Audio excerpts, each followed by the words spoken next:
ह्रीं नमो।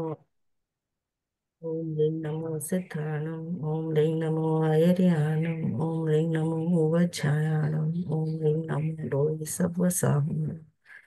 ईसो पंचनमुखारो सर्व पावपणासनो मंगलानं च सर्वेशे परमं हवै। परमं।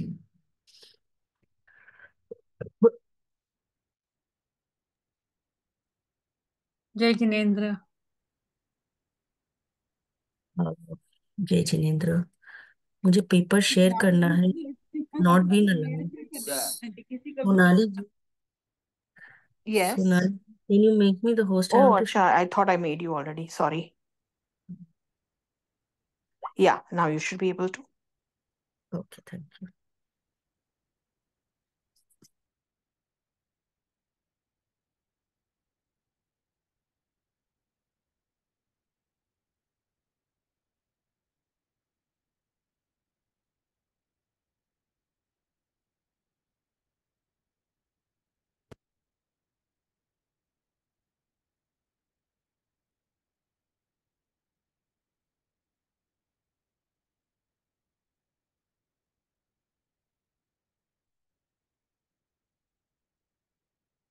आज ये पेपर मैंने कल ग्रुप में भिजवाया था, आप लोगों को मिल गया होगा।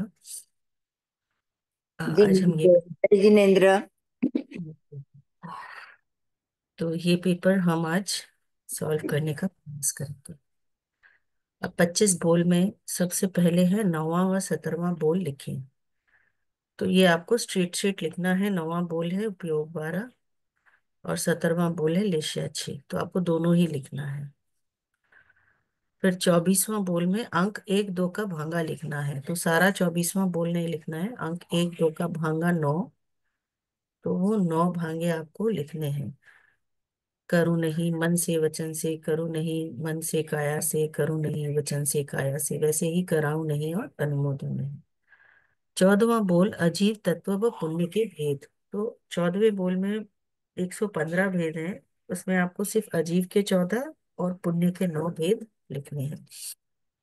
20वां बोल षड द्रव्यों का ज्ञान। ये आपको हर द्रव्य लिखकर उसका द्रव्य से द्रव्य, क्षेत्र से लोक परिमाण या लोकालोक परिमाण, फिर काल से अनादि अनंत, भाव से रुपया रुपये और गुण से उसका जो गुण होता है, ये सब कुछ एंटायर थिंग फॉर ईच द्रव्य हैज टू बी रिटन।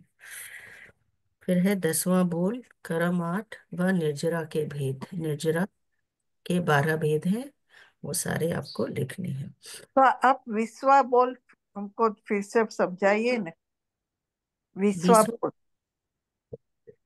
20वां बोल है षड द्रव्यों का ज्ञान। अब षट द्रव्यों का जो ज्ञान है, हमने कल ही बात की थी 6 द्रव्य कौन से होते हैं। आपको ध्यान होगा कि या 6 द्रव्य हमने कल बताया था। तो उस पर हम द्रव्य क्षेत्र काल भाव और गुण की चर्चा करते हैं। 20वां बोल में पहला द्रव्य है आपका धर्मास्तिकाय। 1 मिनट में आपकी तत्व चर्चा बुक का पीडीएफ देख लेती हूँ, क्योंकि उसमें कुछ एक्स्ट्रा ना हो जो मैं मिस कर जाऊं। तो प्रचेता बुक।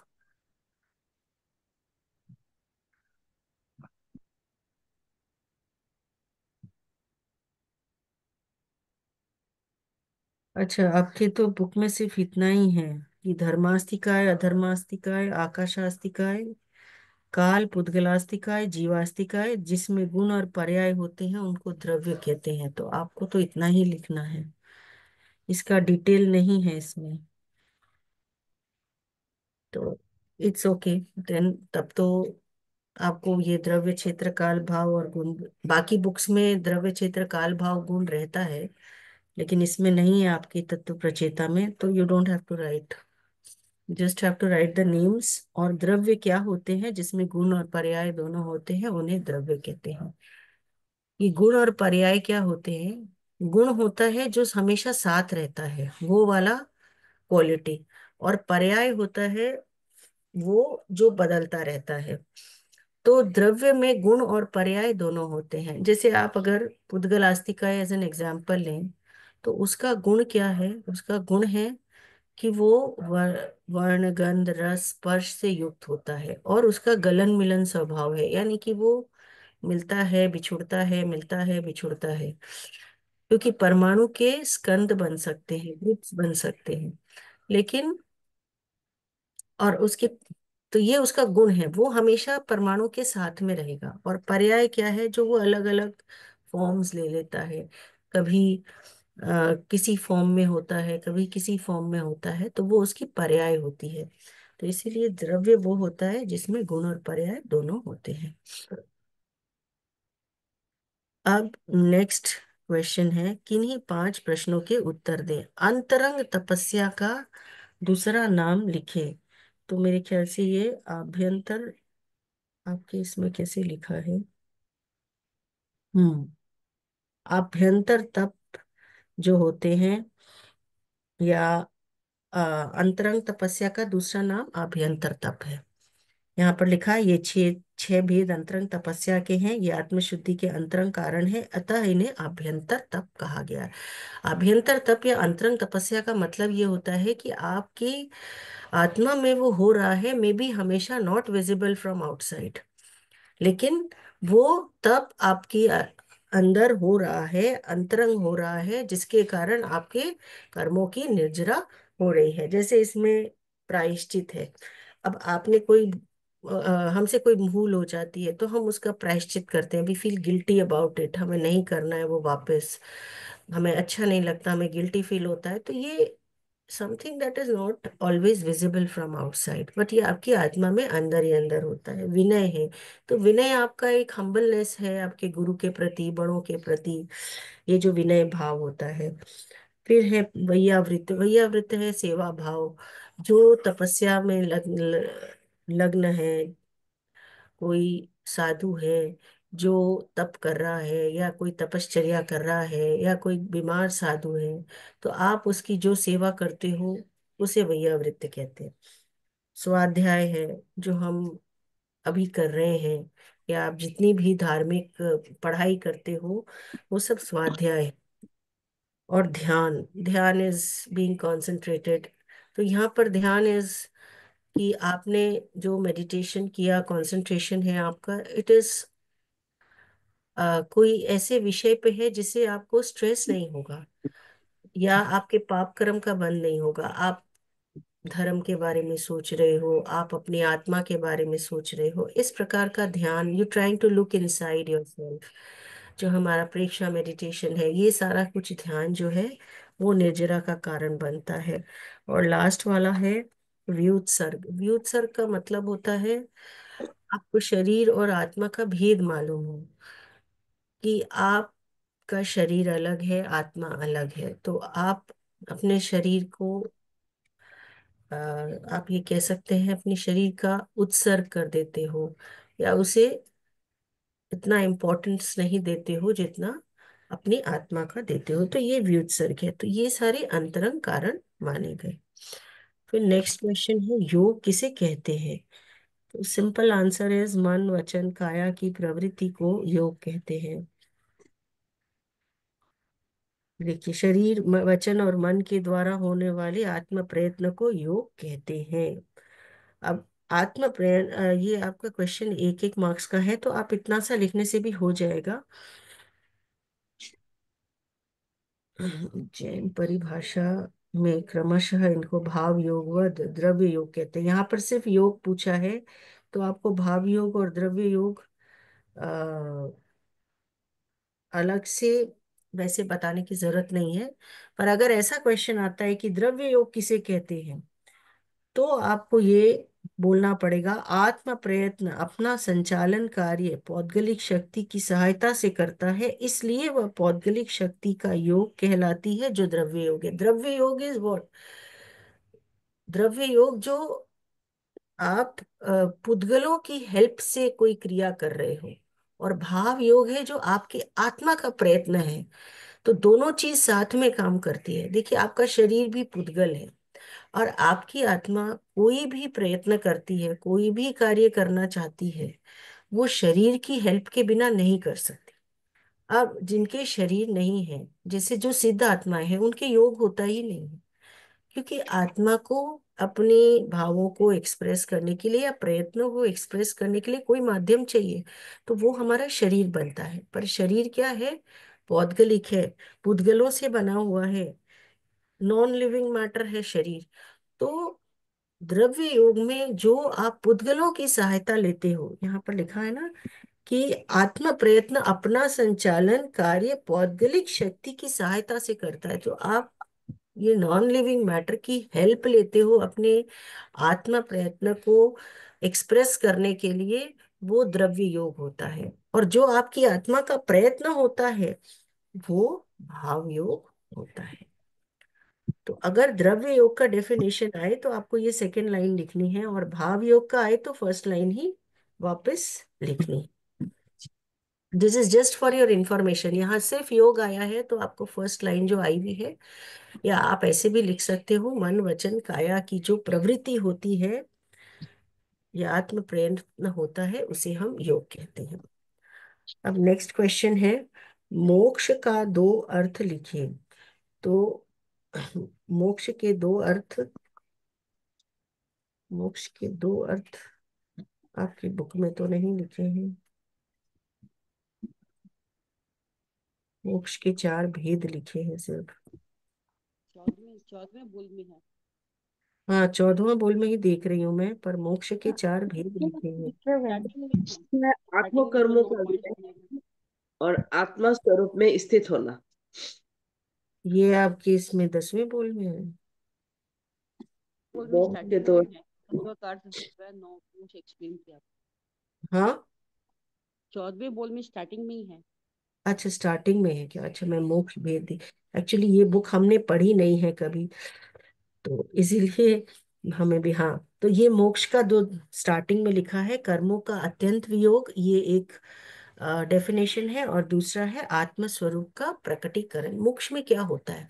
मोक्ष में ये होता है कि आपकी सारे कर्म छूट जाते हैं, सारी बॉडीज यहाँ छूट जाती है, और आत्मा जो है अपने स्वरूप में सिद्ध अवस्था में स्थित हो जाती है।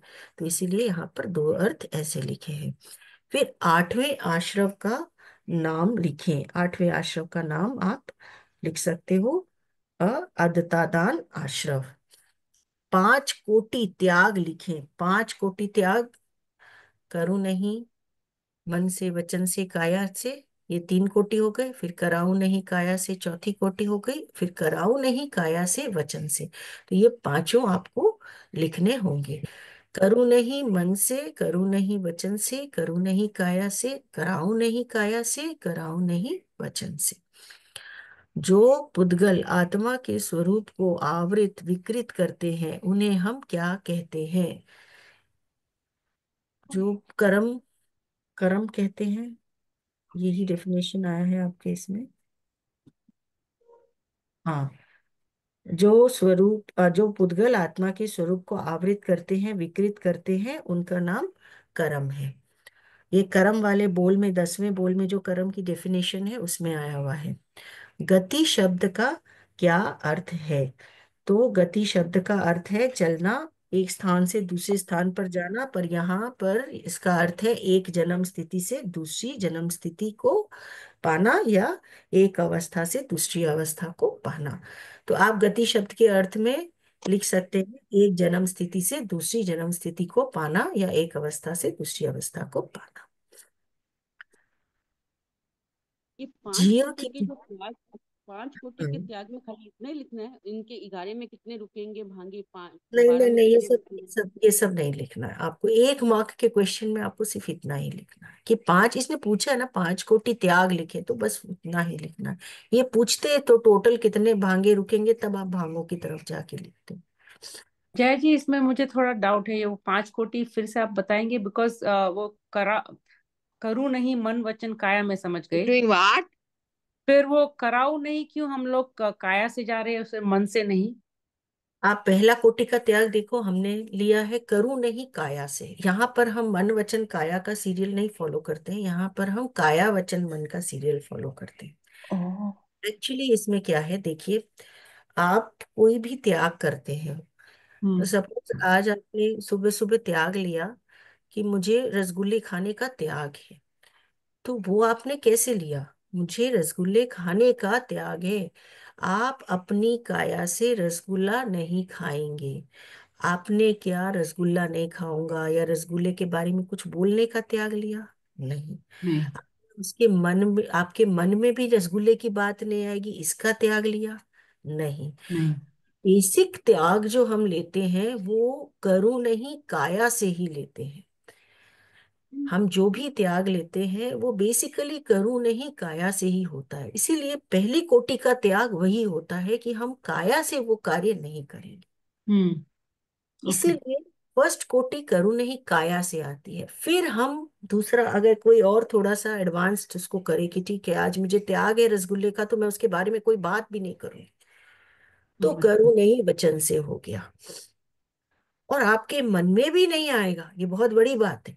आपने रसगुल्ला देखा और आपके मन में आ गया ओहो आज तो त्याग है, नहीं तो खा लेती, हम्म तो ये और एडवांस्ड हो गया। तो फिर ये थर्ड स्टेज पे आता है, ये तीसरी कोटि में आता है। तो ये जो कोटि वाले त्याग होते हैं ना, ये हम इसी काया प्रकार से जाते हैं। पहले काया को रखते हैं, फिर वचन, फिर मन, फिर कराहूं। पहले तो हम स्वयं करने का त्याग लेते हैं। आप खुद के ऊपर तो आपका कंट्रोल है कि आप नहीं करेंगे, पर कराने का तो आप नहीं रख सकते जल्दी से त्याग। फिर भी आपको लगता है कि मैं कुछ कुछ लोगों को कराऊंगी, तो आप कराओ नहीं काया से कि भाई तुम रसगुल्ले नहीं खाओगे, तुम सबको त्याग है, हम्म तो वो कराऊं नहीं काया से। फिर बोलने का भी त्याग है, मन में भाव लाने का भी त्याग है, तो फिर कराऊं नहीं वचन से करा।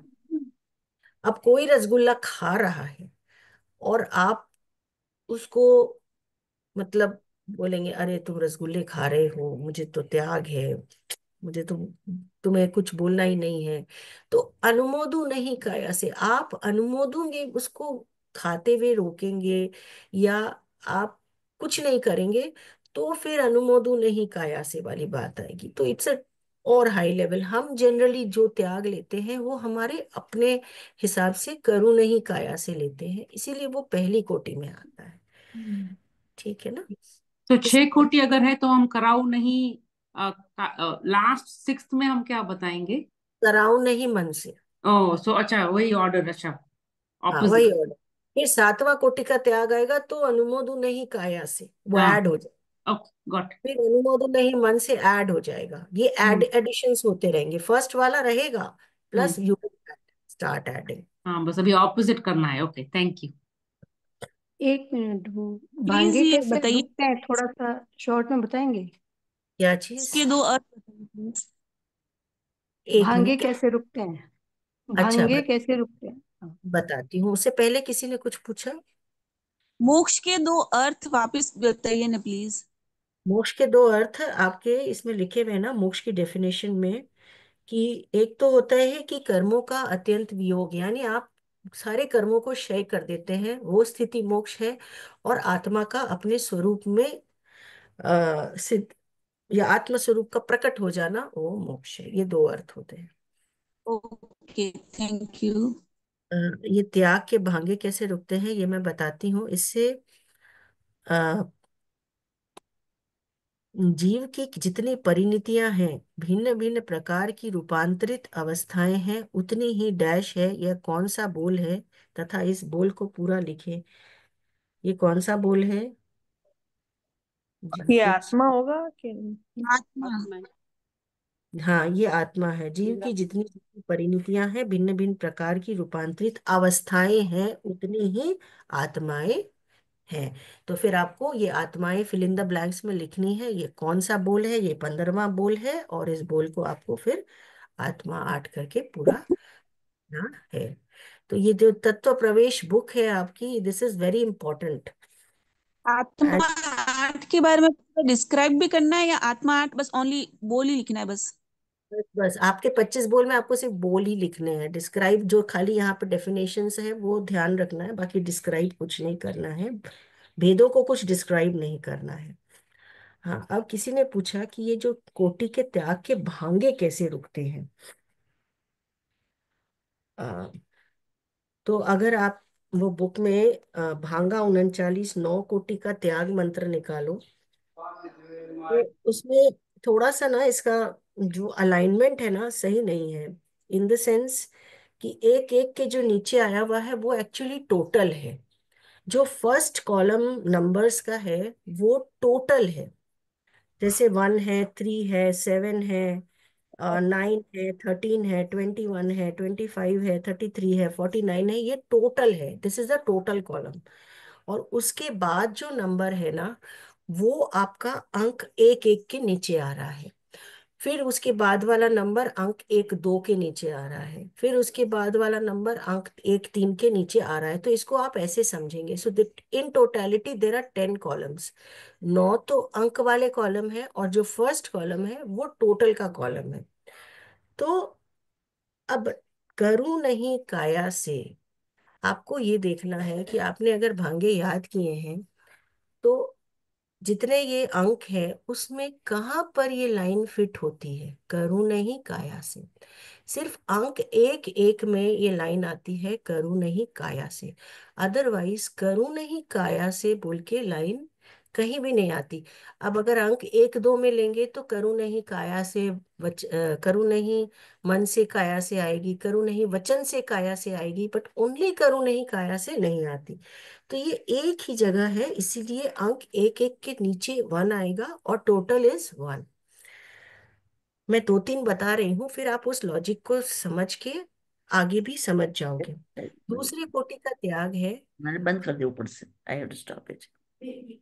अंक ये जो दूसरी कोटि का त्याग है, करूं नहीं वचन से और करूं नहीं काया से। यहाँ दो लाइन नहीं लिखी है लेकिन इट मीन्स दैट ओनली। करूं नहीं वचन से, करूं नहीं काया से, या हम कह सकते करूं नहीं वचन से काया से। अब ये दो लाइंस आपको कौन से अंक के भांगे में मिलती है? तो अंक एक में मिलता है दो लाइंस हमको, करूं नहीं वचन से, करूं नहीं काया से, इसलिए अंक एक एक के नीचे 2। अंक एक दो में एक लाइन मिलती है करूं नहीं वचन से काया से, बस। तो ये दूसरे में एक ही लाइन मिलती है। तो अंक एक दो में एक भांगा रुक रहा है आपका। तो टोटल मिला के आपके 3 भांगे रुक रहे हैं, बाकी ये लाइन आपको किसी भी अंक में नहीं मिलेगी। फिर करूं नहीं मन से वचन से काया से। अब हमें देखना है कि ये थोड़ा सा हमें इसमें इंग्लिश ग्रामर अप्लाई करना है। करूं नहीं मन से कॉमा वचन से कॉमा काम काया से, इसका मतलब क्या हुआ? करूं नहीं मन से, करूं नहीं वचन से, करूं नहीं काया से। तो ये तीन चीजें आपकी अंक एक एक में 3 भांगे रुकते हैं इससे। करूं नहीं मन से, करूं नहीं वचन से, करूं नहीं काया से। अंक एक दो में 2 भांगे रुकते हैं, सॉरी एक दो में भी 3 भांगे रुकते हैं। करूं नहीं मन से वचन से, करूं नहीं वचन से काया से, करूं नहीं मन से काया से। तो वहां पे भी 3 भांगे रुक गए। फिर अंक एक तीन में आपका एक भांगा रुकता है, करूं नहीं मन से वचन से काया से। तो टोटल हो गए 3 + 3 + 1 7। इस प्रकार से आपको इसको समझना है कि जो आप ये कोटि बता रहे हो वो आपके अंकों में जो भांगे हैं वो कितने उसको फुलफिल कर रहे हैं। ये प्रकार से आपको उसको डिसाइड करना है। इसके लिए शुरू शुरू में आपके लिए बहुत जरूरी है कि एक तरफ आप ये त्याग मंत्र रखो और एक तरफ नॉर्मल किसी बुक में या पेपर में 25 ये जो भांगे वाला सेक्शन है वो रखो। तो आपको क्या मैच करने में इजी होगा, ओके। एटलीस्ट इन द कोटि का अर्ली। कोटि का अर्थ क्या होता है? कोटि का वैसे तो अर्थ करोड़ होता है, पर यहाँ पर कोटि इज टाइप, एक कोटि टाइप, ओके। टाइप। ओके। ठीक, इस हिसाब से आपको इसको मैच कर करके समझना होगा। थैंक अगर यू। पूरा का पूरा समझाऊंगी तो पूरा क्लास उसी में चला जाएगा। बट ठीक है, ठीक। समथिंग नहीं नहीं, thank you. You have to sit, आप किताब के साथ बैठो जिसमें आपके सारे भांगे लिखे हैं और ये कोटि का त्याग लेके बैठो। एक एक कोटि लिखो और देखो कि उसमें फिर टिक मार्क करते रहो या एक साइड में लिखते रहो कि इस कोटि में ये त्याग ये भांगे फिट हो रहे हैं। ठीक है। Okay, thank you. हम वापस आते हैं 25 बोल की चर्चा में। अब कोई 3 बोल की चर्चा लिखें। 20वां व 17वां, ये सारी चर्चाएं वैसे तो हम डिस्कस कर चुके हैं। तो 20वें बोल की चर्चा में आपको 6 द्रव्यों की चर्चा लिखनी है। 6 द्रव्यों की चर्चा में आपको 1 द्रव्य किसमें, 2 द्रव्य किसमें, 3 द्रव्य किसमें, ये लिखने हैं। 1 द्रव्य किसमें होगा, आ, आपको बुक में जो है आलोक में, आकाश आस्तिका है। 2 द्रव्य किसमें, गतिशील पदार्थों में, क्योंकि गति केवल पुद्गल और जीव में ही होती है। गति वे ये 2 ही द्रव्य करते हैं, बाकी कोई द्रव्य जो है वो गति नहीं करते। धर्मास्तिका गति में सहायता करता है पर स्वयं कोई गति नहीं है उसकी। तो सहायता किसकी करता है, पुद्गल और जीव की। 3 द्रव्य किसमें, अरूप, अजीव, गतिशील पदार्थ में कौन है? पुद्गल अंतर्गति।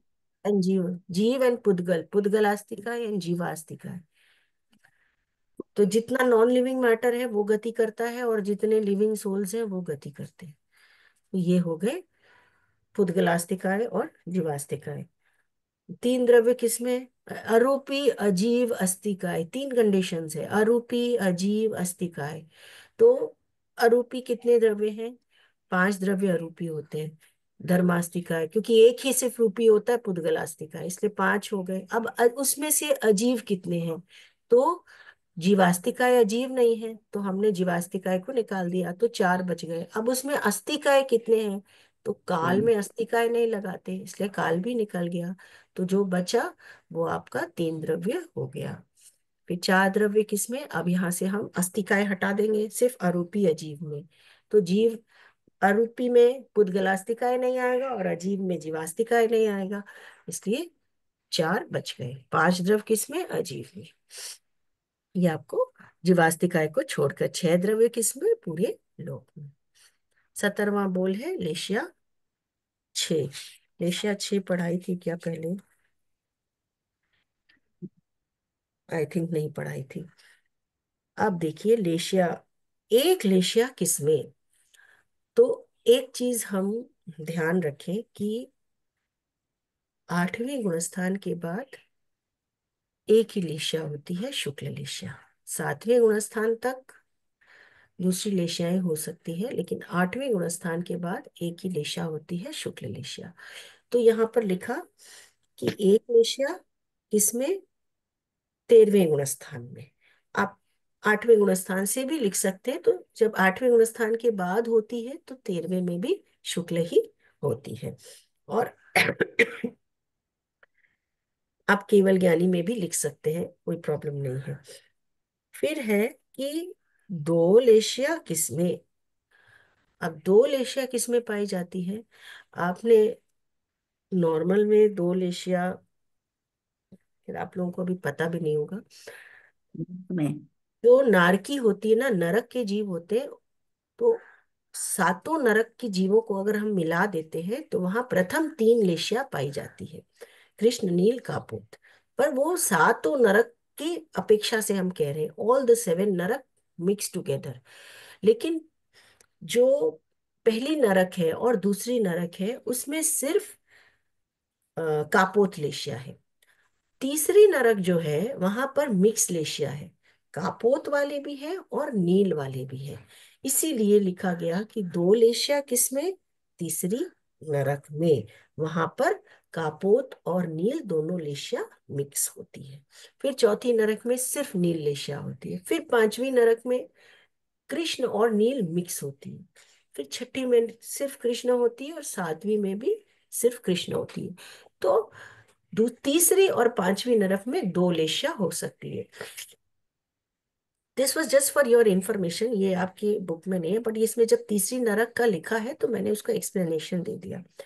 फिर 3 लेशिया पांचवी नरक में कौन सी, पांचवी में कौन सी थे थी? कृष्ण, कृष्ण नील, और कप, कृष्ण और कृष्ण नील। और नील, नील। 3 लेशिया किसमें, तेजस काय में, कृष्ण, नील, कापोत। देखिए एक इंद्रिय जीव जब पर्याप्त हो जाता है तो उसमें 3 ही लेशिया होती है, कृष्ण, नील, कापोत। और तेजस काय और वायु काय में अपर्याप्त में भी तीन ही लेशिया होती है, इसलिए हमने सिर्फ तेजस्काय लिखा। आप उसके बदले वायुकाय भी लिख सकते हैं, विकलेंद्रिय भी लिख सकते हैं। बट आपकी बुक में जो लिखा है, इट्स बेटर कि आप उसको एक चीज को ध्यान रखें so that you don't get confused. But you can write वायुकाय ऑल्सो। फिर चार लेशिया किसमें? पृथ्वी काय में। तो हमने कहा एक इंद्रिय में तीन ही लेशिया होती है, पृथ्वी काय भी एक इंद्रिय है, लेकिन पृथ्वी काय, अपकाय और वनस्पति काय में अपर्याप्त स्थिति में तेजो लेशिया हो सकती है। इस अपेक्षा से हमने उसमें चार लेशिया ली है। जब हम पृथ्वी काय की बात कर रहे हैं तो हम उसके पर्याप्त अपर्याप्त दोनों स्थितियों की बात कर रहे हैं। तो यहाँ पर चार लेशिया हो सकती है, क्योंकि तेजो लेशिया वाले देवता अगर मृत्यु को प्राप्त करके इन इसमें पृथ्वी का या अपका या वनस्पति काय में जन्म ले, तो उस समय अपर्याप्त स्थिति में तेजो लेशिया हो सकती है, क्योंकि जीव जिस लेशिया में मृत्यु को प्राप्त करता है उसका जन्म उसी लेशिया में होता है। जन्म होने के बाद, पर्याप्त होने के बाद उसकी लेशिया बदल जाएगी, लेकिन अपर्याप्त स्थिति में वो वही लेशिया कंटिन्यू करता है। तो इसीलिए चार लेशिया पृथ्वी काय में ली गई है। पांच लेशिया किसमें? अब यहां पर क्या कहा गया कि सन्यासी की गति देवता में। तो सन्यासी का मतलब ये है कि जो तापस है या गेरुए वस्त्र पहने हुए सन्यासी है, जिनके पूरे पांच महाव्रत नहीं रहते, लेकिन फिर भी वो किसी किस तरह की साधना करते हैं, तपश्चर्या करते हैं, तो वो अगर यहाँ से मृत्यु प्राप्त करके जाएं तो वो पांचवें देवलोक तक मैक्सिमम जा सकते हैं। उससे आगे वहां पर वो उससे आगे वो नहीं जा सकते। तो पांचवें देवलोक तक, यानी कि वो पहले में भी जा सकते हैं, पांचवें में भी जा सकते हैं, भवनपति में भी जा सकते हैं, व्यंतर में भी जा सकते हैं, लेकिन पांचवें देवलोक से आगे नहीं जाते। तो पांचवें देवलोक तक पांच ही लेशिया रहती है। छठी लेशिया जो शुक्ल लेशिया है वो छठे देवलोक से अनुत्तर विमान तक रहती है। यहाँ पर हम कौन से देवलोक की बात कर रहे हैं? वैमानिक देवलोक की बात कर रहे हैं। भवनपति देवों में चार ही लेशिया होती है, व्यंतर देवों में भी प्रथम चार ही लेशिया होती है, ज्योतिष देवों में एक ही लेशिया होती है, तेजो लेशिया। और वैमानिक देवों में क्या होता है? पहले दो वैमानिक देव, प्रथम और दूसरा, उसमें एक ही लेशिया होती है, तेजो। फिर तीसरे चौथे पांचवे में होती है पदम, और छठे के ऊपर होती है शुक्ल। तो ये सन्यासी अगर मृत्यु प्राप्त करता है तो वो भवनपति से लेकर पांचवें देवलोक तक जा सकता है, ये नियम होता है। वो छठे देवलोक में नहीं जाएगा उससे आगे। तो इन देवलोकों में प्रथम पांच लेशिया होती है, इसीलिए सन्यासी की गति देवता में लिया गया, शुक्ल लेशिया नहीं होती। आप फिर से बोलेंगे, वो भवनपति व्यंतर में कौन सी होती है ऋषि? देखिए, भवनपति देवों में प्रथम चार लेशिया होती, ओके। व्यंतर में भी प्रथम चार लेशिया होती है, ज्योतिष देवों में एक लेशिया होती है, तेजो लेशिया। और वैमानिक देवों में 26 वैमानिक देव हैं, 12 कल्पोपन है, और ऊपर 14 नौ ग्रैवेयक और 5 अनुत्तर विमान है। तो फर्स्ट एंड सेकंड में तेजो लेशिया, थर्ड फोर्थ एंड फिफ्थ में पदम लेशिया, और सिक्स्थ से ऊपर तक शुक्ल लेशिया। इस प्रकार से डिवीजन रहता है। तो पांच लेशिया पांचवें देवलोक तक ही होती है, जो पांच। सन्यासी वहीं तक जा हाँ, सकता है। आंसर में पांचवें देवलोक तक नहीं लिख सकते? नहीं, आप सिर्फ सन्यासी की गति। देखिए, पांचवें देवलोक तक लिखे तो फिर आपको सारे देवलोक लिखने पड़ेंगे, आप भवनपति यंत्र इन सबको मिला के। तो इससे अच्छा बेटर यही लिखे कि सन्यासी की गति देवता में, बस। ओके। ठीक है, तो ये 17वां। और 6 लेशिया किसमें? समुच्चय जीव में। 14वां भूल 10 भेद तक। 14वां बोल 10 भेद तक, ये हमने कर लिया था। जीव के भेद, एक इंद्रिय, सूक्ष्म एक इंद्रिय के अपर्याप्त, पर्याप्त। तो आपको 10 भेद तक लिखने हैं, यानी आपको सिर्फ 10 भेद किसमें? त्रस्काय में, वहां तक लिखना है। लास्ट के 11 12 13 14 नहीं लिख। ये बोल आपको समझ में आया हुआ होगा, मैंने समझाया भी था। आप फिर से बोलेंगे एक बार? 10 भेद तक यानी? 10 भेद तक, एक भेद किसमें, दो भेद किसमें, तो 10 भेद किसमें, इसमें 14 भेद होते हैं ना। तो 10 भेद किसमें वहां तक आपको लिखना है। 11 भेद किसमें, 12, 13, 14, ये वाले चार नहीं लिखने। नहीं लिखना है, ठीक है। फिर छठा व सातवां, छठा बोल है प्राण 10। तो एक प्राण किसमें, दो प्राण किसमें, ये लिखना है। और सातवां बोल है शरीर 5। एक, तो प्राण 10 शायद नहीं बताया था। प्राण क्या होता है, हमारी जीवनी शक्ति। हम जो भी ये क्रिया करते हैं ना, तो हमारी आत्मा का जो प्रयत्न होता है, हमारी जो जीवनी शक्ति होती है, वो होता है प्राण। देखने में, हमारे मन की, मतलब हम मनोयोग कर रहे हैं, कुछ भी कर रहे हैं, जो आत्मा की शक्ति इन्वॉल्व हो रही है, वो प्राण होता है। तो एक प्राण किसमें, एक प्राण में हम कौन सा प्राण लेंगे, हम आयुष्य बल प्राण लेंगे। तो ये सिर्फ 14वें गुणस्थान में होता है। 14वें गुणस्थान में क्या होता है, हम अयोगी हो जाते हैं। तो जब जीव अयोगी हो जाएगा, तो उसकी कोई इंद्रियां, कोई मन, भाषा, काया, सब कुछ की प्रक्रिया बंद, इवन श्वासोच्छवास उसका बंद हो जाता है। 14वें गुणस्थान में जाके जीव श्वास लेना भी छोड़ देता है, तो सब कुछ बंद हो जाता है। केवल ये आयुष्य बल रहता है, क्योंकि ये जब तक रहेगा तब तक ही आयुष्य रहेगा। तो 14वें गुणस्थान में जितना आयुष्य है, वो इस आयुष्य बल के कारण ही है। बाकी सारा बंद हो गया। जीव अयोगी अवस्था में है, उसे कुछ भी समय नहीं हो हो रहा है। गया। इसीलिए 14वें स्थान में आयुष्य बल प्राण होने की अपेक्षा से एक प्राण वहां मिलता है। दो प्राण किसमें, अंतराल गति में, काय बल प्राण और आयुष्य बल प्राण। अब अंतराल गति में दो शरीर हमारे साथ आते हैं। आपने पढ़ा होगा कि जीव जब मृत्यु को प्राप्त करता है, तो उसका स्थूल शरीर जो है, औदारिक हो या वेक्रिय हो, वो तो साथ में नहीं जाता, लेकिन तेजस और कार्बन शरीर साथ में जाते हैं। तो तेजस और कार्बन शरीर की अपेक्षा से उसके पास काय बल प्राण है। और आयुष्य बल के हिसाब से, क्योंकि वो उसकी फिक्स्ड होती है ना, कि आयुष्य वो आगे कहाँ जा रहा है और कितना रहेगा उस भाव में। तो आयुष्य भोग होती है, इससे उसके आयुष्य बल प्राण होते हैं। किस अपेक्षा से, कि वो आगे जहां जा रहा है वहां का आयुष्य उसका फिक्स्ड है, और वो उस आयुष्य को भोगेगा, इसीलिए वो आयुष्य बल प्राण वहां लेते हैं अंतराल गति में। तीन प्राण किसमें, एक इंद्रिय अपर्याप्त में। अब एक चीज हमेशा ध्यान रखनी है कि कोई भी जीव अगर अपर्याप्त स्थिति में मृत्यु को प्राप्त करता है, तो इसका मतलब क्या होता है, उसने कम से कम आहार पर्याप्ति, शरीर पर्याप्ति, इंद्रिय पर्याप्ति कंप्लीट कर ली। श्वासोच्छवास पर्याप्ति का वो श्वास लेना, उतना तो वो कंप्लीट कर पाता है, फिर उसकी मृत्यु हो जाती है। श्वास छोड़ने की पर्याप्ति है, हालांकि दोनों मिला के एक ही है, पर श्वास छोड़ने वाली पर्याप्ति उसकी कंप्लीट नहीं होती, और अगर वो मृत्यु को प्राप्त कर गया, तो वो अपर्याप्त स्थिति में ही रह जाता है। तो अगर कोई जीव अपर्याप्त है और उसने मृत्यु को प्राप्त कर लिया, तो वहां पर उसके स्पर्शनेन्द्रिय प्राण, कायबल प्राण और आयुष्यबल प्राण एक इंद्रिय में।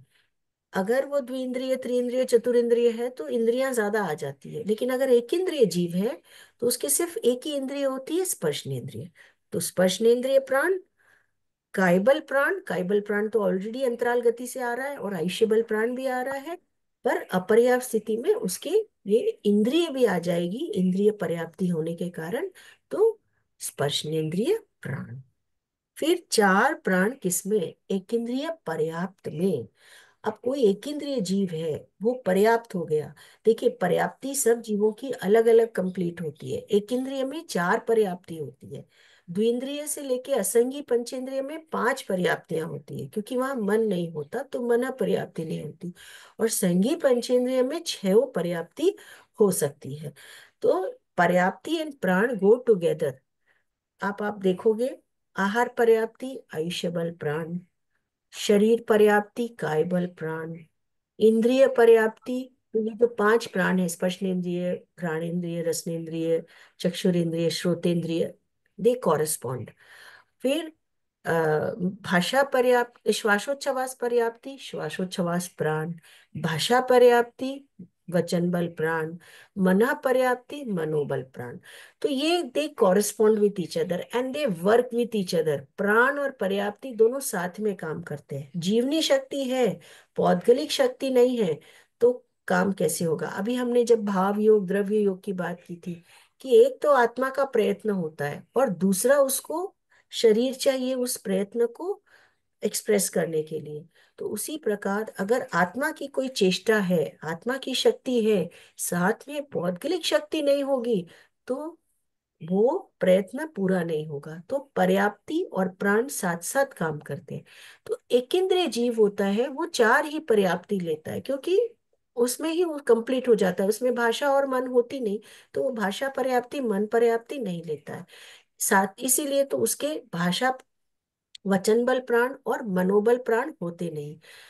पर इंद्रिय एक होने के कारण उसके हमने बाकी जो चार इंद्रिय के प्राण हैं वो भी उसके नहीं होंगे। तो एक इंद्रिय पर्याप्त में चार चार प्राण होंगे, स्पर्शनेन्द्रिय, काय बल, आयुष्य बल और श्वासोच्छवास प्राण। ये समझ में आया? नहीं समझ में आया? क्या नहीं समझ में आया? प्राण का अर्थ नहीं समझ में आया? समझ आ गया। वो तो जीवनी शक्ति है। हाँ, या एक इंद्रिय में चार प्राण नहीं समझ में आए? स्पर्शेंद्रिय, कायबल और आयुष्य आयुष्य, और श्वासोच्छवास। देखिए, श्वास पूर्ण। एक इंद्रिय में मन और भाषा नहीं होती है, तो मनोबल प्राण, वचन बल प्राण नहीं हो सकता। और उसमें सिर्फ एक ही इंद्रिय होती है, तो बाकी जो चार इंद्रियों के प्राण हैं वो भी कैसे होंगे? हम्म। समझ आ आया? गया सब, हम्म। आ गया आ गया। फिर पांच प्राण किसमें? 13वें गुणस्थान में। 13वें गुणस्थान में पांच ही प्राण लिया है, पांचों इंद्रियों को हटा दिया। क्यों हटा दिया? क्योंकि केवल ज्ञानी जो जीव होता है उसको आत्मा में ज्ञान हो गया। अब उसको आंख से देखने की जरूरत नहीं है, वो आंख बंद करके भी सब कुछ दिखाई देता है। उसको कान, आपको कुछ सुनना होता है तो आप क्या करते हैं? अपने कान का उपयोग करते हैं। पर वहां पर कान का कोई उपयोग नहीं है, उनको बिना कान के उपयोग के भी सब सुनाई देता है। उनको सारी, तो इंद्रियों के जितने फंक्शंस थे ना वो उनकी आत्मा में ऑटोमेटिकली हो गए। तो अब उनको इंद्रियों के उपयोग की कोई आवश्यकता नहीं है। वो जी वो शक्ति, प्राण शक्ति नहीं लगाते इंद्रियों की, इसीलिए वहां पे पांच इंद्रियों के प्राण नहीं होते। तो 10 में से 5 जब नहीं होते तो बाकी 5 होते हैं। तो पांच प्राण दो से चार इंद्रिय में भी होते हैं और 13वें गुणस्थान में भी होते हैं। नहीं पांच और प्राण, पांच प्राण दूसरी इंद्रिय, हाँ ठीक है। आपने जो बोला कि द्विइंद्रिय में भी 5 प्राण हो प्राण सकते हैं, होते लेकिन द्विइंद्रिय में 5 नहीं होते ना, 6 होते हैं। छह क्यों होते होते हैं, हाँ इसीलिए हैं? 6 मैंने होते पूछा। हैं, भाषा आ जाती है। तो हम्म। 5 प्राण सिर्फ 13वें गुणस्थान में ही होंगे। फिर 6 प्राण किसमें? वो द्विइंद्रिय में। क्योंकि यहाँ पर दो चीज जुड़ गई, एक तो आपकी रसनेन्द्रिय जुड़ गई और दूसरा आपका वचन बल जुड़ गया, क्योंकि उनमें भाषा आ जाती। 7 प्राण राइट। त्रिइंद्रिय में, क्योंकि एक इंद्रिय और जुड़ गई, भाषा ऑलरेडी है। 8 प्राण चतुरिंद्रिय में, एक इंद्रिय और जुड़ गई। 9 प्राण असंगी तिर्यंच पंचेंद्रिय में, क्योंकि यहाँ पर असंगी हमने इसलिए लिया क्योंकि मना नहीं आया, पर इंद्रिय एक और आ गई, पंचेंद्रिय बन गया, तो इंद्रिय एक और आ गई। तो असंगी तिर्यंच पंचेंद्रिय, मन को छोड़ के। और 10 प्राण किसमें? समुच्चय जीव में या संगी पंचेंद्रिय में होते हैं। ठीक है। बराबर है। आठवां, आठवां बोल 6 योग से अंत तक। योग मैंने पढ़ाया था आपको पहले भी। तो आठवां बोल 6 योग से, आप 6 योग किसमें, 7 योग किसमें, 8 योग किसमें, ऐसे करके स्टार्ट करेंगे।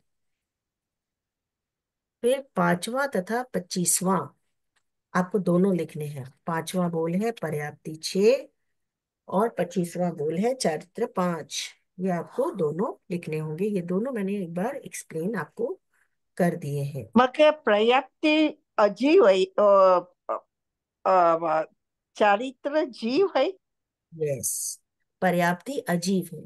पर्याप्ति पौद्गलिक शक्ति है, यानी जो आत्मा एक जन्म से दूसरे जन्म में जा रही है।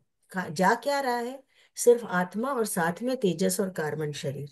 तो स्थूल शरीर तो जा नहीं रहा है। तो वो सपोज मनुष्य जन्म से एक जीव की मृत्यु हुई और वो देवगति में गया, तो मनुष्य जन्म में उसने अपना ये शरीर छोड़ दिया, पर साथ में तेजस कार्बन शरीर गया। अब वो जिस जगह पर जा गया देवगति में गया, तो वहां जाके उसको देवता के शरीर का निर्माण तो करना होगा। देवता का शरीर उसको मिलेगा, तो उसके लिए वो जो शरीर उसको मिलेगा उसके निर्माण के लिए उसे अपने आसपास से पौद्गलिक शक्ति या पुद्गलों को ग्रहण करना पड़ता है, जिसके कारण उस शरीर का वो निर्माण कर पाएगी आत्मा। तो वो जो पौद्गलिक शक्ति वो लेता है उसे हम पर्याप्ति कहते हैं। सबसे पहले वो आहार लेता है, जाते ही वो सबसे पहले आहार लेगा। आहार पर्याप्ति जैसे ही वो लेगा, बाकी सारी पर्याप्तियों को लेने की उसमें क्षमता आ जाती है। फिर वो शरीर पर्याप्ति लेता है। तो जैसे ही शरीर पर्याप्ति लेता है, उसके अंदर शरीर के निर्माण करने की क्षमता आ जाती है। अब शरीर पर्याप्ति लेने के बाद पूरा शरीर 1 मिनट में बन जाएगा ऐसा नहीं होता है कि पूरा शरीर बन गया। फिर तो गर्भ में बच्चे के शरीर को बनने में 9 महीने लगते हैं। तो जस्ट वो क्षमता मिल जाती है। फिर वो क्या शरीर के पुद्गलों को लेता है, छोड़ता है, लेता है, लेते लेते वो अपने शरीर का निर्माण कर लेता है। फिर वो इंद्रिय पर्याप्ति लेता है, तो इंद्रिय बनाने की एक क्षमता उसमें आ जाती है। जितनी इंद्रियों का निर्माण होगा, पौद्गलिक जो इंद्रियों का स्ट्रक्चर का निर्माण होगा उसकी आ जाती है। फिर श्वासोच्छवास लेता है, तो श्वास लेने और छोड़ने की प्रक्रिया जो पौद्गलिक शक्तियां उसको चाहिए उसकी क्षमता आ जाती है। फिर भाषा लेता है, फिर मन लेता है। तो ये क्रम से ये एक एक पर्याप्ति लेता है, तो उनके निर्माण करने की क्षमता उसमें आ जाती है। फिर वो धीरे धीरे उनका निर्माण हो जाता है। अब देवगति और नरक गति में तो अंतर्मुहूर्त में ही पूरा शरीर बन जाता है। तो ठीक है, वो क्षमता लिया और अंतर्मुहूर्त में उसने बना लिया। पर मनुष्य गति में गर्भज मनुष्य होते हैं, उनमें तो टाइम लगता है। एक पूरे शरीर का निर्माण होने में 9 महीने लग जाते हैं। तो वो उस समय पर्याप्तियां जब लेता है, नॉन लिविंग मैटर लेता है, जस्ट वो क्षमता डेवलप हो जाती है। इस पर्याप्ति अजीव है, और चारित्र जो है वो जीव है, क्योंकि वो आत्मा की अवस्था है, त्याग करने की आत्मा की अवस्था है। तो ये बोल आप लिख पाएंगे? तो हम आगे चलते हैं। जीव किन्हीं 6 प्रश्नों के उत्तर दें। जीव के 12 भेद किसमें, कौन से, वह, क्यों? तो जीव के 12 भेद असंगी में। कौन से? प्रथम 12। क्यों? क्योंकि सिर्फ 13वें और 14वें वाले ही संगी होते हैं, बाकी सारे असंगी होते हैं। आपको ऐसे ये आंसर लिखना होगा। दो आत्मा किसमें? दो आत्मा उपशम और नहीं, दो आत्मा उपशम और क्षयिक भाव है ना। 1 मिनट। हाँ, दर्शन और चारित्र उपशम भाव में। उपशम भाव में दो आत्मा दर्शन और चारित्र। उपशम। अब फिर पूछा कि क्यों? तो दो आत्माएं हमारी जो है, दर्शन आत्मा और चारित्र आत्मा, ये हमारे दर्शन मोहनीय कर्म और चारित्र मोहनीय कर्म से जुड़ी हुई है, और उपशम केवल मोहनीय कर्म का ही होता है। तो उपशम भाव उपशम मोहनीय कर्म का होता है। दर्शन मोहनीय के उपशम से दर्शन आत्मा, और चारित्र मोहनीय के उपशम की अपेक्षा से हमने चारित्र आत्मा ली है। तो ये रीजन आपको लिखना होगा। These questions carry 3 marks. तो इसमें 3 क्वेश्चन पूछे गए हैं। दो आत्मा किसमें, उपशम भाव में, कौन सी, दर्शन और चारित्र, और कैसे? तो आपको ये रीजन लिखना होगा। उपशम मोहनीय कर्म का होता है, तो दर्शन मोहनीय कर्म के सिद्धों उपशम में नहीं लिख सकते? सिद्धों में भी नहीं लिख सकते इसमें, जैसे ज्ञान आत्मा और दर्शन आत्मा हो गई तो? किसमें? सिद्धों में? हाँ। सिद्धों में चार आत्मा होती है, ज्ञान आत्मा और दर्शन आत्मा नहीं होती सिर्फ। तो पूरे सिद्ध हो चुके हैं। सिद्ध हो चुके हैं अच्छा, तो हाँ, उसमें ओके ओके। द्रव्य हाँ आत्मा भी हाँ, हो। Okay okay. ठीक है ना? हम्म। फिर है पांच प्राण किसमें? अभी हमने बताया पांच प्राण किसमें, केवल ज्ञानी में। कौन से? तो पांच इंद्रियों के प्राणों को छोड़कर, या फिर आप ऐसे लिख देना, अ, मनोबल प्राण, वचन बल प्राण, काय बल प्राण, श्वासोच्छ्वास प्राण और आयुष्य प्राण। और कैसे? क्योंकि इंद्रियों, केवल ज्ञानी को इंद्रियों की अपेक्षा नहीं रहती, उनकी आत्मा में ही ज्ञान हो जाता है, इसलिए हमने वहां पर इंद्रिय प्राण छोड़ दी। फिर 11 गुणस्थान किसमें? 11 गुणस्थान किसमें? दर्शन, 10 में। 11 गुणस्थान किसमें बोला ना? दर्शन में होगा ना? एक मिनट, जैसे आपकी बुक में लिखा है ना वैसे ही आपको बताना जरूरी है। चक्षु दर्शन में, चक्षु दर्शन में 11 गुणस्थान लिए गए। कौन कौन से? कौन से? तो 10, 13, 14 को छोड़कर। कैसे? 10वें गुणस्थान में दर्शन नहीं होता, इसलिए सिर्फ ज्ञान होता है, और 13वें और 14वें गुणस्थान में केवल ज्ञान केवल दर्शन होता है, तो वहां पे हम चक्षु दर्शन नहीं मान सकते। तो इसीलिए यहाँ पर चक्षु दर्शन छोड़ा गया। 10वें में कोई भी दर्शन नहीं होता, इसलिए 10वां छोड़ा गया, और 13वें 14वें में चक्षु दर्शन नहीं होगा, क्योंकि केवल दर्शन आ गया तो बाकी कोई दर्शन ही नहीं होते, तो इसलिए वहां पर भी छोड़ा गया। लब्धि अलब्धि शब्द का क्या तात्पर्य है? लब्धि अलब्धि, ये शब्द कहाँ आए हुए हैं? व्याप्ति वाले बोलना है। पर्याप्ति में। पर्याप्ति में। प्राप्ति और अप्राप्ति। आपकी आपकी तरह तत्व प्रचिता बुक में जहाँ आए हुए हैं ना, वहां पर देखना पड़ेगा। हम्म।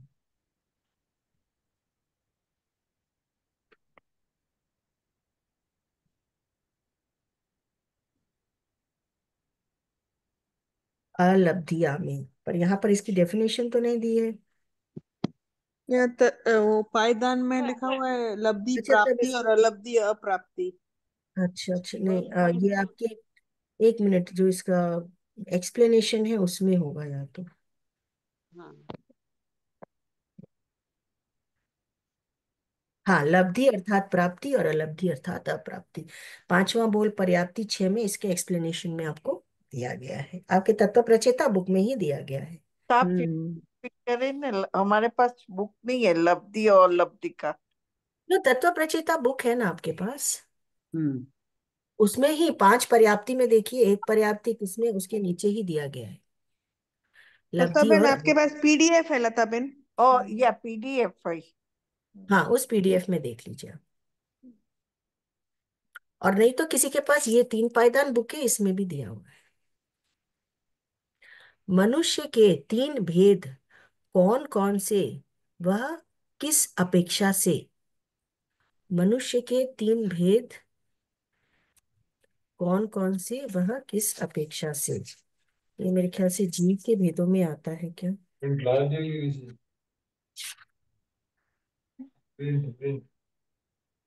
ये एक समझ रहा था, पूछ क्यों? हम्म संगी असंगी नो संगी नो असंगी, ये आ सकता है क्या? एक मिनट, आपकी बुक में क्या है? मनुष्य के 3 भेद। 3 भेद किसमें? देखिए, जो तीन तीन भेद दिए गए कर्म हैं। भूमि, कर्म 11, भूमि 13, अकर्म 14। भूमि। नहीं नहीं, आप यहाँ से लो, 14वां बोल जीव के 3 भेद, जीव के 14 भेद। 3 भेद किसमें? मनुष्य में। 11वां भेद असंगी मनुष्य का है, शेष 2 संगी मनुष्य के हैं। तो असंगी मनुष्य अपर्याप्ति होता है, तो मनुष्य मनुष्य के 3 भेद, 11वां, 13वां और 14वां। और किस अपेक्षा से? असंगी मनुष्य अपर्याप्त अवस्था में मर जाता है, इसलिए 11वां। और 13वां असंगी संगी मनुष्य अपर्याप्त, और 14वां संगी मनुष्य पर्याप्त। इस हिसाब से आपको लिखा। असंगी अपर्याप्त 11वां। हाँ, हम्म। असंगी अब, क्योंकि असंगी मनुष्य जो होते हैं वो अपर्याप्त अवस्था में ही मृत्यु को प्राप्त कर जाते हैं, वो कभी पर्याप्त होते ही नहीं है, इसलिए हम उसका 12वां भेद कभी लेते नहीं है उसमें। तो ये 3 भेद, 11वां, 12वां, 11वां, 13वां, 14वां, इस अपेक्षा से। 11वां, 13वां। 14वां। हम्म पांच लेशिया तो एक किस बार फिर से समझाइए ना। हाँ, उसमें मनुष्य के भेद। मनुष्य के तीन भेद देखिए। मनुष्य जो है, जीव के तीन भेद मनुष्य में पाए जाते हैं। मनुष्य दो प्रकार के होते हैं। एक तो होते हैं हम जैसे मनुष्य, संगी मनुष्य।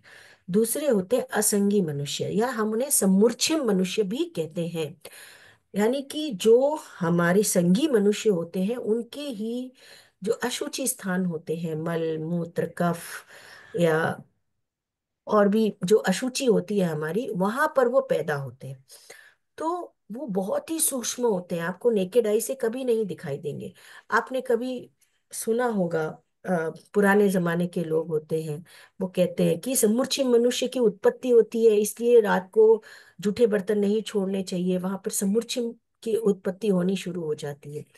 तो इसका यही है कि ये जो अशुचि चीजें हैं, जो हम हमारी अ, संगी मनुष्यों की, वहां पर ये समुच्चय मनुष्यों की उत्पत्ति होती है। ये बहुत सूक्ष्म होते हैं, अंगुल का असंख्यातवां भाग अगर आप करो उतनी छोटी इनकी साइज होती है। लेकिन इसमें इनमें पांचों इंद्रियां होती है, और ये असंगी मनुष्य कहलाते हैं, इनमें मन नहीं हो सकता। लेकिन इनकी क्या क्वालिटी है कि ये अपर्याप्त स्थिति में ही मृत्यु को प्राप्त करते हैं। ये पैदा होते हैं पर ये पर्याप्त नहीं हो पाते, अपर्याप्त होते हैं, यानी इनकी 3.5 पर्याप्तियां पूरी होती हैं और ये मृत्यु को प्राप्त कर जाते हैं। तो इसलिए ये हमेशा अपर्याप्त है। तो इसीलिए असंगी पंचेंद्रिय की अपर्याप्त स्थिति को ही असंगी मनुष्य में लिया गया। तो वो 11वां, और 12वां और 13वां अपर्याप्त और पर्याप्त दोनों हो सकते हैं। 13वां और 14वां, 12वां 13वां नहीं, 13वां और 14वां संगी पंचेंद्रिय अपर्याप्त भी मनुष्य होते हैं, फिर वो जब पर्याप्त हो जाते हैं तो जीव का 14वां भेद हो जाता है। इसीलिए ये मनुष्य के तीन भेद इस अपेक्षा से। तो पांच उसमें लेश उसमें ऐसे हाँ, क्यों लिखे हैं कि 12 भेद असंगनी में? हाँ तो 12 भेद असंगी में तो है। है। अच्छा। 13वां और 14वां ही तो संगी हुआ, बाकी तो सारे असंगी हैं। अच्छा, तो 11 और 12वां भी असंगी। हाँ, असंगी है वो, पर वो मनुष्य है, अपर्याप्त स्थिति में मृत्यु को प्राप्त हो जाता है, कहने का अर्थ ये। पांच लेशिया किसमें, अभी मैंने समझाई, पांच लेशिया सन्यासी की गति आगति देवता में। और किस अपेक्षा से, तो यहाँ पर अपेक्षा यही है कि वो पांचवें देवलोक से ऊपर नहीं जाते हैं जो सन्यासी होते हैं। इसीलिए इसी अपेक्षा से हमने वहां पांच लेशियाएं ली है, क्योंकि छठे देवलोक के बाद केवल शुक्ल लेशिया होती है और वो पांच से आगे नहीं जाएंगे, इसलिए हमने शुक्ल लेशिया छोड़ दी। अब जो नेक्स्ट क्वेश्चन है ये आपके लिए अब इजी है, आपको आपकी मेमोरी से लिखना है। 11 उपयोग किसमें, चक्षु दर्शन में। 12 गुणस्थान किसमें, सम्मिक्री में। 8 दंडक किसमें, 8 दंडक विकलेंद्रिय में या असंगी में। 6 आत्मा किसमें, 6 आत्मा किसमें थी, मिथ्यात्व में। 6 आत्मा मिथ्यात्वी में। हम्म। फिर जीव के 11 भेद, जीव के 11 भेद किसमें, जीव के 11 भेद में 3 भेद कौन से छूटते हैं, केवल असंग तिर्यंत। में। केवल तिर्यंश में। केवल केवल तिर्यंच। क्योंकि मनुष्य जो होता है वो जीव के एक भेद मतलब 11वें भेद में होता है, इसलिए 11वें को हम छोड़ देते हैं, केवल तिर्यंश लिया हमने, केवल तिर्यंश। और 13वां 14वां भेद चारों गतियों में हो सकता है। फिर चार द्रव्य, चार द्रव्य अभी बताया था हमने कि चार द्रव्य किसमें, अरूपी अजीव में। हम्म। और 6 प्राण किसमें, 6 प्राण इंद्रिय में। बिल्कुल। तो एक एक किसमें वह मैम कौन कौन। क्लास मैम क्लास की रिकॉर्डिंग किसमें मिलती है? क्लास की रिकॉर्डिंग आप सुनीता जी को बोलो, उनके पास ही जाती है, क्योंकि मीटिंग वही, लिंक वही मुझे देते हैं, रिकॉर्डिंग भी वही करते हैं। ओ, थैंक तो यू। सुनीता जी आंचलिया को आप मैसेज कर दो तो वो क्लास की रिकॉर्डिंग आपको भेज तो कल क्लास होगी थैंक यू। की, हम लोग की। कल हम क्लास करके चतुर्भंगी कर देते हैं, and I think that will be enough कि आपको हमने 3-4 पेपर सॉल्व कर दिए तो you know how to write. ये पेपर कौन सा था? ये 21 का पेपर था। 22 और 23 वी डिड अर्लियर। हाँ, ये 21 का फर्स्ट पेपर है। यस, फर्स्ट पेपर है। हम्म। अमर गुणस्थान कौन कौन से हैं? तीसरा, तीसरा, 12वां, 13वां, 14वां। नहीं, एक 3 और है। सा। तीन है। 12 और 13। 12वां 12वां और और 13वां। 14वें के बाद मृत्यु। ये तीसरा, क्या है? 12वां, यहाँ ये क्या है? मृत्यु। तीसरा, अमर है, 12वां, 13वां। हाँ, मस्त। इनमें इनमें मृत्यु नहीं होती है। हम्म। जय जिनेन्द्र आंटी। आंटी हाँ, एक्चुअली सब जन पेपर 1 करा रहे, थोड़ा आप हमें पेपर 2 का भी थोड़ा रिवीजन दे देते तो बहुत इजी रहता हमारे लिए। हमने दो पेपर 2 कर दिए ना। 22 एंड 23 पेपर 2 किया। ओह। हमने कर लिया ना। कल भी हम थैंक यू। पेपर 2 ही कर रहे थे। कल भी हम ओह पेपर 2। एक्चुअली मैं 2 दिन ट्रैवलिंग में थी तो मैंने सॉरी मैंने हमने मिस कर दिया। पेपर 2 किया। आप यूट्यूब रिकॉर्डिंग मान लो हाँ ठीक सुनीता जी से, तो वो दे देंगे आपको। हमने है। Paper 2 okay. की। दो पेपर ठीक हमने है। पेपर 2 के। तो कल थैंक यू सो मच। कल क्या ही टाइम में क्लास होएगी? कल बस इसी टाइम पर लेकर हम ये पेपर फिनिश कर देते हैं। आई थिंक जय ये जिनेन्द्र इनफ। आंटी। हाँ। जय जिनेन्द्र। हाँ, बोलिए। मैं बोली थी जो अपनी चतुर्भंगी में जो आता है आंसर एनी थ्री लिखना, हम्म, उसमें खाली हम लोग क्वेश्चन आंसर ही लिखे कि उसके नीचे का भी लिखना पड़ेगा चतुर्भंगी में? आप क्वेश्चन आंसर ही लिखो, लेकिन अगर किसी में ऐसे आता है कोई कर्म का उदय नहीं, तो उसके लिए आप उसका किस कर्म का छाई क्षेपशम भाव है वो लिख दो। ओके। बस बाकी वरना आप जो क्वेश्चन आंसर है वो बाकी लिखना। एक्सप्लेनेशन लिखने की जरूरत नहीं है।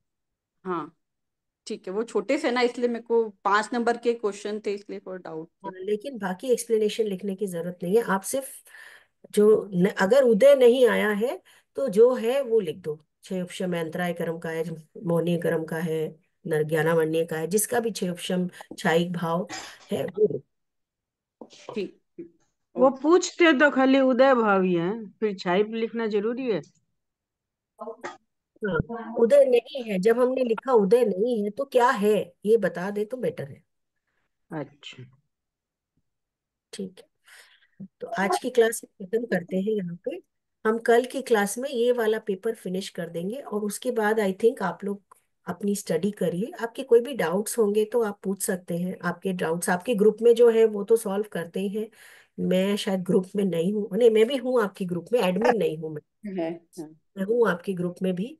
तो यू कैन आस्क, अगर आपको कुछ आप पूछ सकते हैं, बाकी आप ग्रुप में भी डाल सकते हैं। आपकी टीचर्स वहाँ पर आपको हेल्प कर देंगी। कल हम ये वाला पेपर सिर्फ फिनिश करें। ओके। जय जिनेन्द्र। जय जय Jinendra, Jinendra. Thank you so much. Thank जय यू। जिनेन्द्र। जय Jinendra, thank you. Thank you समी। जय जितेंद्र। कृतज्ञ उसमें हम सब गुरुदेव के आभारी हैं। कृतज्ञ उसमें हम सब गुरुदेव के आभारी हैं। कृतज्ञ उसमें हम सब गुरुदेव के आभारी हैं। Thank you.